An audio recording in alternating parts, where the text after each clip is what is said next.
Hello students, welcome to my YouTube channel physics quiz. आज मैं आप लोगों के लिए लेकर के आया हूं बहुत प्यारे प्यारे से मज़ेदार सवाल। पिछली क्लास में हम लोगों ने 2 सवाल पढ़े थे। हम लोगों ने आज इन क्लासों के माध्यम से न्यूमेरिकल को सॉल्व करने के लिए बहुत ही आसान तरीकों के साथ आपके बीच में उपस्थित हुए हैं। कमज़ोर से कमज़ोर बच्चे को भी अब मैं न्यूमेरिकल सिखाने वाला हूं। तो आइए देखते हैं हमारे बोर्ड पर दिया गया क्वेश्चन नंबर 3 और क्वेश्चन नंबर 3 हमसे क्या कहना चाहता है। क्वेश्चन नंबर 3 हमसे कह रहा है find accumulated charges on both the capacitors in the given circuit. हमारे इस सर्किट में जो 2 कैपेसिटर दिए गए हैं, हम लोगों को इनके अंदर कितना चार्जेस आ सकता है उसके बारे में बताना है। हिंदी मीडियम वाले बच्चे ध्यान दें, दिए गए परिपथ में दोनों संधारित्रों पर संचित आवेशों की गणना कीजिए। दोनों आवेशों पर संचित आवेश की गणना कीजिए। हमें इस पर आवेश बताना है। इसको हम करेंगे कैसे, करने का जो नियम है, जो तरीका है, वो मैं आपको बता दे रहा हूं। ये राज की बात है, किसी को बताना नहीं। देखिए कैसे। हमारे पास एक कैपेसिटर है C1, एक कैपेसिटर है C2। दोनों सीरीज कॉम्बिनेशन श्रेणी क्रम में लगे हुए हैं। दोनों श्रेणी क्रम में लगे हुए हैं। श्रेणी क्रम में हम कैपेसिटर का टोटल कैपेसिटेंस निकाल सकते हैं और श्रेणी क्रम में निकालने का फॉर्मूला होता है 1/C = 1/C1 + 1/C2। ये होता है हम लोगों के पास तरीका निकालने का। इसको जब हम सॉल्व करते हैं तो आता है 1/C = C1 का मल्टीप्लाई C2 से तो C1 C2, C2 का मल्टीप्लाई इससे, C1 का मल्टीप्लाई इससे, तो आएगा C2 + C1। इसको पलट देंगे तो आएगा बच्चों C बराबर, ये ऊपर चला जाएगा C1 C2। क्रम बना रहे इसलिए C1 + C2, तो C = होता है C1 + C2 upon C1 + C1 C2 upon C1 + C2। ये होता है C का मान। तो हम लोगों ने देखा इस सवाल में कि हम इसकी टोटल कैपेसिटी निकाल सकते हैं। हमें इसमें टोटल चार्ज कितना है उसके बारे में बताना है। टोटल जो चार्ज होता है वो होता है Q = CV। Q = CV। C की वैल्यू तो हम यहाँ से निकाल सकते हैं। अब हमें पोटेंशियल चाहिए। अब हमें ये पोटेंशियल चाहिए। पोटेंशियल कैसे निकालेंगे, ये विभव कैसे निकालेंगे, इसके और इसके बीच का। इसको निकालने के लिए उसने सवाल में हमको 2 रेजिस्टेंस लगा के दिए हैं। तो हमारे पास एक ये सर्किट बनेगा। इस सर्किट में हमारे पास EMF है। टोटल रेजिस्टेंस निकाल लेंगे, करंट निकल आएगा। यहाँ से जो भी करंट जाएगा, करंट निकलने के बाद हम लोग A और B के बीच का रेजिस्टेंस निकालेंगे। इसमें जाने वाला हमें करंट मालूम है तो हमें A और B के बीच का वोल्टेज भी मिल जाएगा। तो इस फॉर्मूले में हम रख करके आसानी से इसको कैलकुलेट कर लेंगे। तो आइए देखते हैं इसको किस प्रकार से हम एक एक स्टेप से कैलकुलेट करते हैं। और अब कमज़ोर से कमज़ोर भी बच्चा फिजिक्स सीख पाएगा, न्यूमेरिकल पढ़ पाएगा। अब फिजिक्स आपके सपनों में कोई बाधा नहीं बनेगी। तो बच्चों आइए और देखते हैं सवाल को हम कैसे करते हैं। और मैं एक बात आप लोगों को बोलना चाहूँगा कि बच्चों हमेशा ये बात याद रखिएगा मेरी कि सपनों को पूरा करना हो, सपनों को पूरा करना हो तो तैयारी इस कदर रखना, सपनों को पूरा करना हो तो तैयारी इस कदर रखना, दम निकल रही हो कोशिश फिर भी जारी रखना। तो चलिए बच्चों देखते हैं इस सवाल को हम कैसे सॉल्व करने वाले हैं, इसका सॉल्यूशन हम कैसे करने वाले हैं। हिंदी मीडियम, इंग्लिश मीडियम दोनों माध्यमों के लिए अब मैं लेकर के आया हूं फिजिक्स को बहुत आसान भाषा में। तो बच्चों देखते हैं इस सवाल को हम कैसे हल कर सकते हैं। तो हमने हल करने का आपको तरीका बताया। सारी वैल्यू हमारे पास दी हुई है, कोई वैल्यू हमको नोट नहीं करनी है, चीज़ों को आसान बनाना है। तो हम सबसे पहले कैलकुलेट कर लेते हैं C की वैल्यू। C = होगा C1 C2 अपॉन में C1 + C2। C1 की वैल्यू आप देख सकते हैं 4 माइक्रोफैरड, मल्टीप्लाई में C2 की वैल्यू 6 माइक्रोफैरड। अपॉन में 4 प्लस 6, 4 प्लस 6 आएगा 6 चौको 24 बटे में 6 और 4 10, एक अंक के बाद दशमलव लगा देंगे तो 2.4 और इसकी भी यूनिट हो जाएगी माइक्रोफैरड।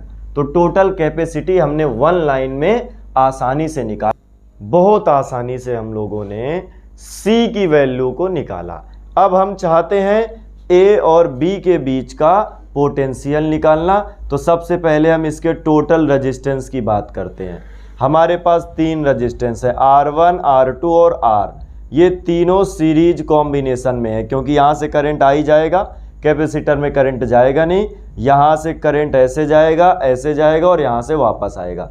जो इसको मिलेगा करंट वही इसको मिलेगा, वही इसको मिलेगा। सीरीज कॉम्बिनेशन में सबको करंट वही मिलता है, सेम टू सेम। यहाँ से आई इसको मिला, घूम करके आई इसको मिला। ये तीनों सीरीज कॉम्बिनेशन में होंगे और सीरीज कॉम्बिनेशन में हम डायरेक्ट रेजिस्टेंस निकाल लेते हैं। 5, 4, 1 टोटल हो गया 10, 5, 4, 9, 1, 10। तो टोटल रेजिस्टेंस निकल करके आया 10 और टोटल वोल्टेज है 20। सवाल को देखिए, आसान बनाना है।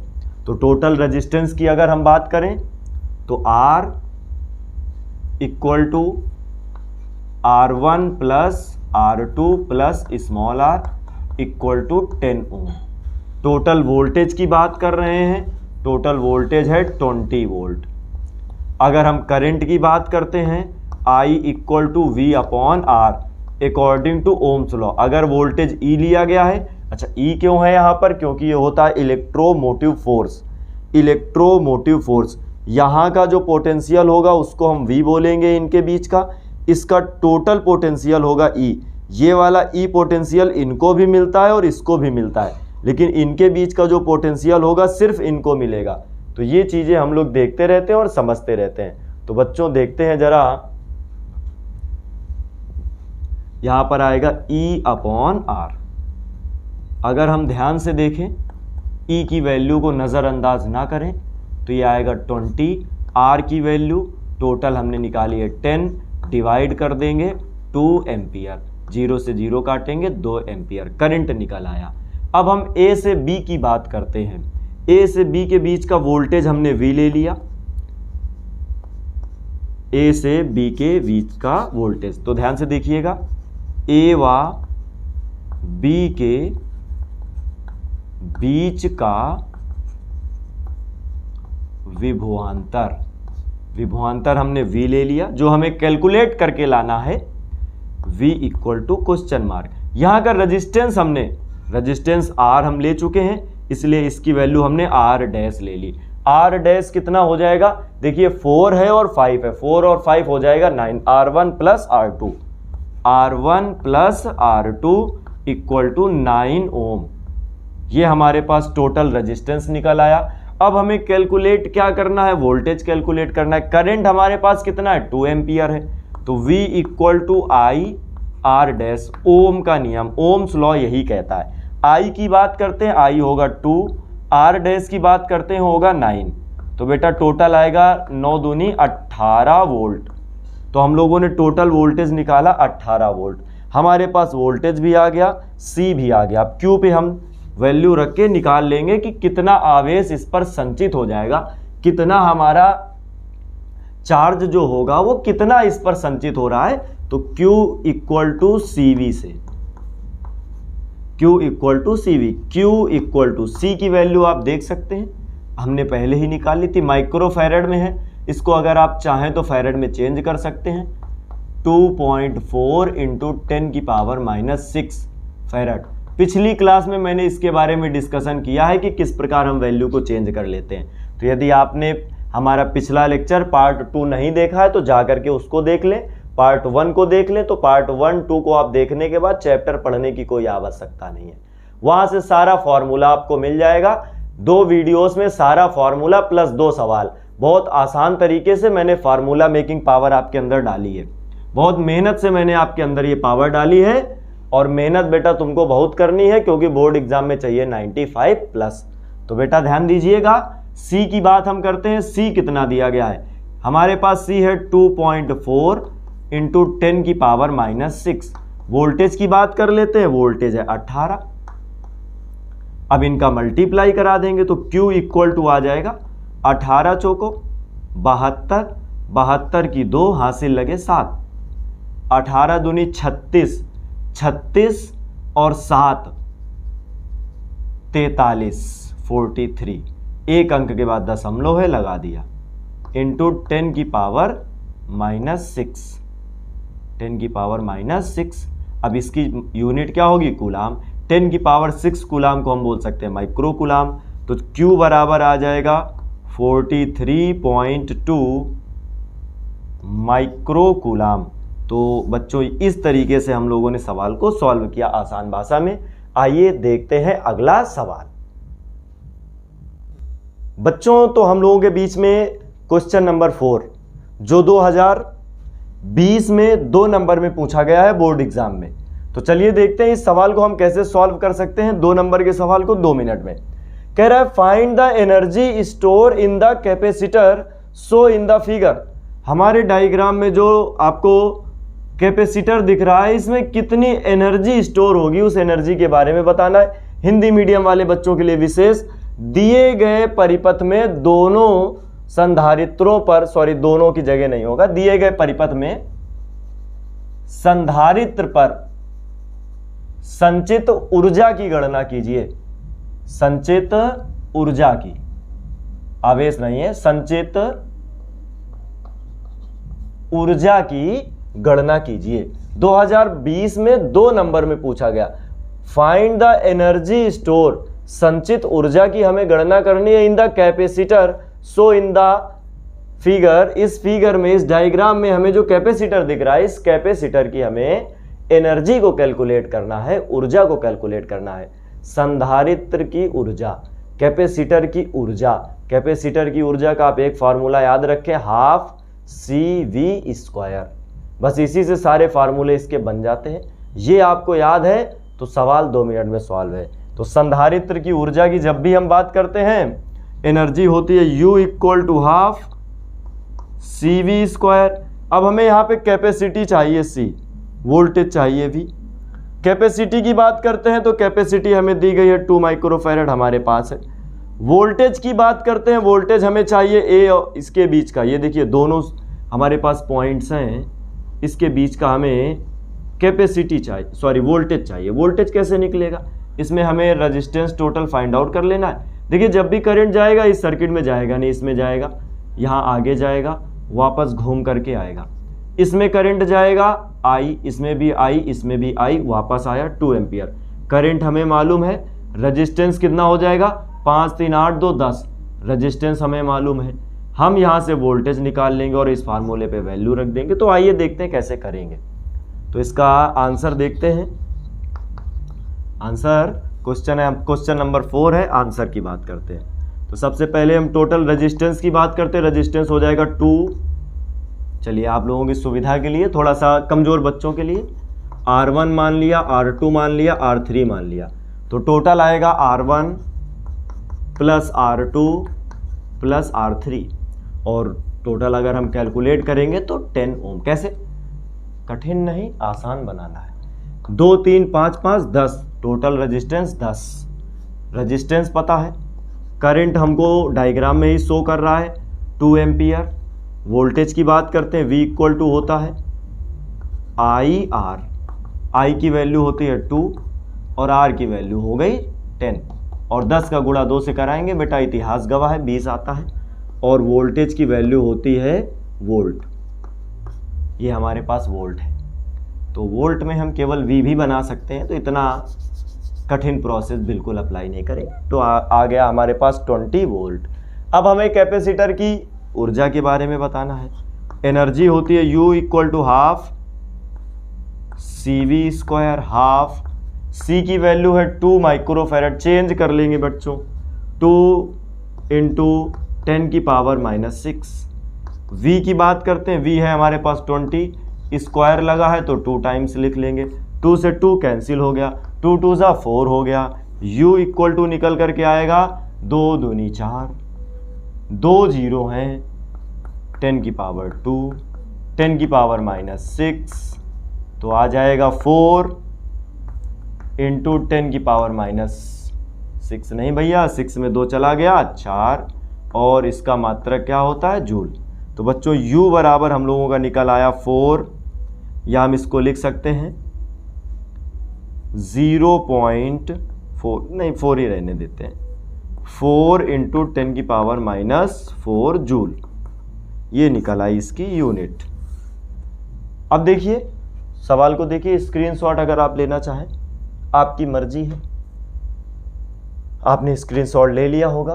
तो ये एक मजेदार सवाल हम लोगों ने सॉल्व किया। आइए देखते हैं अगला सवाल। सो माय डेंजर स्टूडेंट्स, हमारे बीच में है एक अगला सवाल, क्वेश्चन नंबर 5। आइए इसको देखते हैं।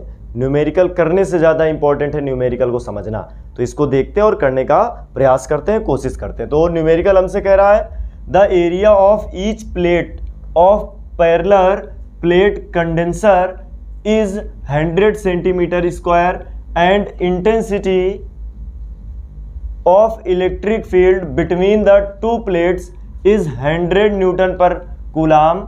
How much charge is on the plate? How much charge is on the plate? The permittivity of vacuum epsilon naught equal to 8.85 into 10 की पावर -12 कूलाम स्क्वायर पर न्यूटन मीटर स्क्वायर। ये तो हमको पता है, हम सब जानते हैं कि भाई एप्सिलॉन नॉट की वैल्यू क्या है, 8.85 इंटू 10 की पावर -12 कूलाम स्क्वायर प्रति न्यूटन मीटर स्क्वायर। तो आइए इसको एक बार हिंदी वाले बच्चों के लिए भी पढ़ लेते हैं। एक समांतर प्लेट संधारित्र की प्रत्येक प्लेट का क्षेत्रफल 100 सेंटीमीटर स्क्वायर है तथा दोनों प्लेटों के बीच विद्युत क्षेत्र की तीव्रता 100 न्यूटन पर कूलाम है। प्लेट पर कितना आवेश है, हमें टोटल चार्ज बताना है। हमारे पास एक समांतर प्लेट संधारित्र है, पैरेलल प्लेट कंडेंसर है हमारे पास। ये देखिए पैरेलल प्लेट कंडेंसर, एक पर पॉजिटिव चार्ज होता है और एक पर निगेटिव चार्ज होता है। Positive Q, negative Q, connect with अर्थ। ये हमारा कैपेसिटर बन गया, ये हमारा कंडेंसर बन गया। चलिए देखते हैं। कह रहा है इसका जो एरिया है, इसकी जो प्लेटें लगी हुई हैं, ये प्लेटें किस तरह की होती हैं। बिल्कुल हम इस तरह से समझ सकते हैं जैसा कि हमने आपको एक दिन बताया भी था, इस तरह की। देखिए हमारे चौक का डिब्बा है, ऐसे प्लेट है, एक प्लेट ऐसे रख दी इस प्रकार से, ऐसे एक इसके साथ में ऐसे रख दी, इनके बीच में कुछ गैप होता है। तो आइए और देखते हैं जरा इनको। तो हमसे कह रहा है एक समांतर प्लेट संधारित्र की प्रत्येक प्लेट का क्षेत्रफल, क्षेत्रफल बोले तो एरिया। तो इसका आंसर देखते हैं। हमें सबसे पहले क्या क्या गिवन है सवाल में।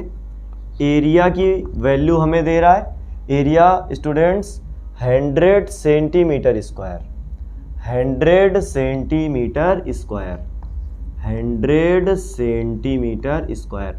सेंटीमीटर स्क्वायर को हमें मीटर में चेंज करना है। बहुत ही आसान होता है इसको चेंज करना, और आज आप लोग यहाँ पर सीख भी लें कैसे हम इसको चेंज कर सकते हैं। तो स्टूडेंट्स पॉइंट्स भी नोटेड। 100 को 100 रखेंगे, 1 centimetre equal to 10 to power -2। अब सेंटीमीटर स्क्वायर है तो इसमें मीटर लगेगा और इसमें क्या लगेगा, स्क्वायर। सेंटीमीटर इक्वल टू 10 की पावर -2 मीटर। अब यहाँ पर एरिया की जो वैल्यू निकल के आएगी वो आएगी एरिया इक्वल टू 100 इंटू 10। अब 10 की पावर देखिए 2 2 ज़ा 4 -4, और ये मीटर स्क्वायर एरिया हमारे पास आ गया। फिर हमसे कह रहा दोनों प्लेटों के बीच विद्युत क्षेत्र की तीव्रता, इनके बीच में इलेक्ट्रिक फील्ड हमको दे रहा है, इलेक्ट्रिक फील्ड हमको दे रहा है 100 न्यूटन पर कूलाम, 100 न्यूटन पर कूलाम। तो हमें E की वैल्यू दे रहा है E इक्वल टू 100 न्यूटन पर कूलाम। अब हमसे कह रहा है प्लेटों पर कितना आवेश है, चार्ज की वैल्यू बताइए। चार्ज कितना होगा हमें ये पता लगाना है। तो चार्ज की अगर हम बात करते हैं तो चार्ज Q इक्वल टू होता है CV। ना तो हमें C की वैल्यू गिवन है, ना तो हमें V की वैल्यू गिवन है। तो अगर हमें कहीं से कॉन्सेप्ट मिल जाए कि हम C की वैल्यू निकाल सकते हैं, C की वैल्यू निकालने के लिए समांतर प्लेट संधारित्र की धारिता का फॉर्मूला होता है। हम पैरेलल प्लेट कंडेंसर की कैपेसिटेंस को निकाल सकते हैं। कैसे? C equal to epsilon naught A upon D। C equal to epsilon naught A upon D। यहाँ से कैपेसिटी निकल सकती है। वोल्टेज की बात करते हैं, हमने आपको एक दिन पढ़ाया हुआ था वेद, V इक्वल टू ED। अगर हमें कहीं पर भी वोल्टेज की बात करनी है, कैपेसिटी की बात करनी है, D की वैल्यू निकाल लेते हैं ना भाई। यहाँ से E अपॉन V हो जाएगा, E अपॉन V, और ये वैल्यू उठा करके यहाँ D पे रख देंगे तो आ जाएगा एप्सिलॉन नॉट A। D की जगह पे रखेंगे E, और वोल्टेज कहाँ चला जाएगा? ऊपर। तो यहाँ से हम लोगों को कैपेसिटी मिल जाएगी, आसानी से मिल जाएगी, वोल्टेज के टर्म में मिल जाएगी। तो ध्यान दीजिएगा, C और V इस तरीके से हम सॉल्व करके वैल्यू निकालने वाले हैं। तो देखते हैं जरा, आइए इसको करके देखते हैं, इन फार्मूले से हम कैसे इसको प्रूफ कर सकते हैं, देखते हैं जरा।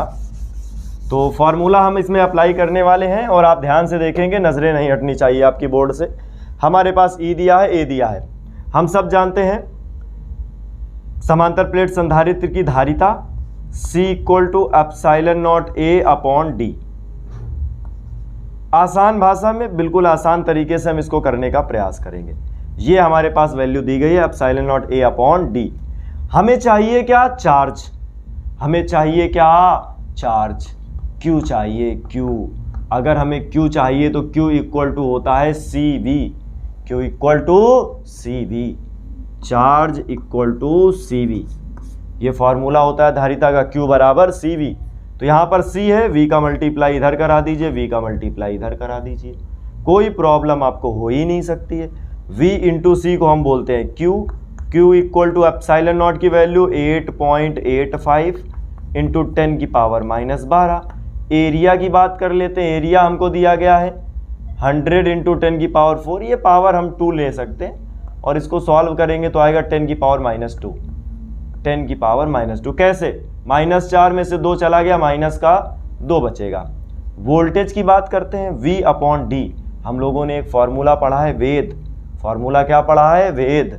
V equal to ED। अगर हम D की बात करते हैं तो, या V की बात करते हैं, या E की बात करते हैं, तो E बराबर निकल करके आता है V अपॉन D। कहीं भी हमको V अपॉन D मिलेगा वहां पर हम E रख देंगे। V upon D, V upon D, V upon D को कहते हैं E। तो आ जाएगा Q इक्वल टू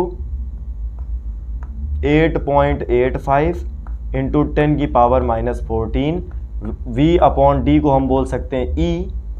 तो Q इक्वल टू 8.85 इंटू 10 की पावर -14। E की वैल्यू को अगर आप देखेंगे तो ये दी गई है 100, 10 की पावर 2, पावर 2 माइनस हो जाएगी तो चार्ज निकल करके आएगा Q इक्वल टू 8.85 इंटू 10 की पावर -12 कूलाम। ये हमारा आ गया आंसर। तो आप लोगों ने देखा किस प्रकार से हमने 2 मिनट में इस सवाल को सॉल्व किया। स्क्रीनशॉट ले लें आप लोग, और जितने भी सवाल हम लोग इंपॉर्टेंट पढ़ रहे हैं सारे आप लोग लिखते हुए चलेंगे कॉपी में, अपनी फेयर कॉपी में अपने हाथ से नोट्स बनाते हुए चलेंगे और क्वेश्चन पहले लिखेंगे फिर उसका सॉल्यूशन करेंगे। तो आइए और देखते हैं अब अगला सवाल हम लोगों के बीच में। बच्चों, आप लोगों के लिए लेकर के आया हूं एक और कमाल का सवाल। 2 नंबर में 2019 में और 2023 में पूछा गया बोर्ड परीक्षा में। बहुत ही शानदार, मजेदार, बेहतरीन सवाल। आइए सवाल को पढ़ते हैं। सवाल क्या कहना चाहता है? कह रहा है the kinetic energy of a charge particle decreases by 10 joule as it moves from a point at potential 200 volt to a point at potential 250 volt. Find the charge on the particle. 2019-2023 में 2 number में सवाल, हिंदी वाले बच्चों के लिए।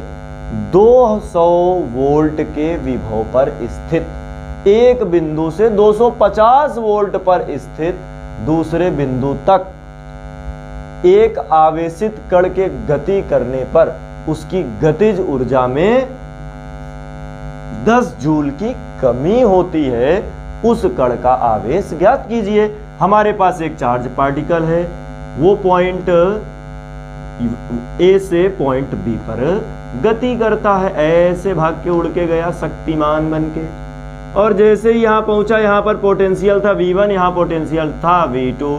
यहां से जैसे ही पहुंचा तो कुछ ना कुछ पोटेंशियल में डिफरेंस आया होगा, पोटेंशियल डिफरेंस को लिखेंगे डेल्टा V। इसकी काइनेटिक एनर्जी में भी चेंज आया, काइनेटिक एनर्जी हो गई, जो काइनेटिक एनर्जी हो गई डेल्टा के, वो हो गई 10 जूल। 10 जूल इसकी काइनेटिक एनर्जी चेंज हुई, उस समय पोटेंशियल भी चेंज हुआ, कितना, डेल्टा V। तो काइनेटिक एनर्जी हमारी डेल्टा के डेल्टा V से रिलेट कर रही है। तो स्टूडेंट्स सवाल को एक बार समझ लेते हैं, समझना ज्यादा इंपॉर्टेंट है। एक हमारे पास कण है, यहां से यहां गया, उसकी गतिज ऊर्जा में 10 जूल की कमी आई, तो गतिज ऊर्जा पहले कुछ होगी, दूसरे पॉइंट पर पहुंच करके कम हो गई। यहां पर वोल्टेज था 200, यहां पर 250 हो गया, तो इनके बीच में वोल्टेज में डिफरेंस कितने का आया, 50 वोल्ट का। उतने में गतिज ऊर्जा में कितने का चेंज आ गया, 10 जूल का। तो इन दोनों फार्मूलों को हम लगा लेते हैं आसानी से बिल्कुल, और सवाल में देखते हैं क्या क्या हमें और दे रहा है। कह रहा 200 वोल्ट से 250 वोल्ट पर गतिज ऊर्जा में 10 जूल की कमी आती है, उस कण का आवेश ज्ञात कीजिए। उस कण का हमें आवेश बताना है। जरा हम देखते हैं कि उस कण का आवेश क्या होने वाला। देखते हैं बच्चों, जरा ध्यान से देखिएगा। हम लोगों ने एनर्जी के बारे में फॉर्मूला पढ़ा है। जब भी पोटेंशियल में या चार्ज में कोई रिलेशन हमको निकालना हो, एनर्जी के बारे में हमने क्या पढ़ा था, U बराबर हाफ QV। अगर एनर्जी में चेंज हुआ है डेल्टा U का, तो वोल्टेज में चेंज होगा डेल्टा V का। डेल्टा U की वैल्यू कितनी हो गई, 10 जूल, तो हम इसमें रख देंगे 10 इक्वल टू 1/2, चार्ज हो गया Q। डेल्टा V कितना आएगा, delta V, delta V equal to V2 minus V1, 250 minus 200 equal to 50 volt. 50 volt को उठा करके यहां रख देंगे, आएगा 50। अब बेटा 50 से इसको हम निपटा देंगे तो आएगा 25। Q बराबर, ये देखिए 25 मल्टीप्लाई में डिवाइड में जाएगा, Q equal to 25/10, 2.5। Q equal to 2.5 volt, sorry charge की यूनिट क्या होगी, कूलाम। तो चार्ज कितना निकल आया, 2.5 कूलाम। यानी जो हमारा पार्टिकल है उस पर चार्ज कितना होगा, 2.5 कूलाम का चार्ज होगा। उसको एक पॉइंट से दूसरे पॉइंट पर हम ले गए, तो उसकी एनर्जी में चेंज आया। एनर्जी में चेंज आने का रीजन कौन था, पोटेंशियल। पोटेंशियल में चेंज आया, एनर्जी में चेंज आया। पोटेंशियल में कितना चेंज आया, 50 का। एनर्जी में कितना चेंज आया, 10 का। हमने एनर्जी का फॉर्मूला लगा दिया, हाफ QV। हाफ QV जैसे ही लगाएंगे, चार्ज हमको पता है, सॉरी चार्ज हमको निकालना है, डेल्टा V हमको पता है, डेल्टा U हमको पता है, ये 10 है, ये 50 है। इसको काट दिया, आ गया आंसर 2.5 कूलाम। स्क्रीनशॉट आप लोग ले लें। ऐसे सरल सरल से सवाल 2 नंबर में पूछे जाते हैं। तो बच्चों कल की क्लास में हम लोग क्या पढ़ेंगे, कल की क्लास में हम लोग लेकर के आएंगे 3-3 नंबर के वो बड़े बड़े से सर्किट, जिनमें पता नहीं कहां से करंट जाएगा, कहां से कैपेसिटर जुड़ा होगा, कब कैपेसिटर सीरीज कॉम्बिनेशन में होगा, कब कैपेसिटर पैरेलल कॉम्बिनेशन में होगा। इन सब जटिल समस्याओं और 3 नंबर के न्यूमेरिकल्स, इसके बारे में जानने के लिए देखें हमारा अगला episode. Thank you very much.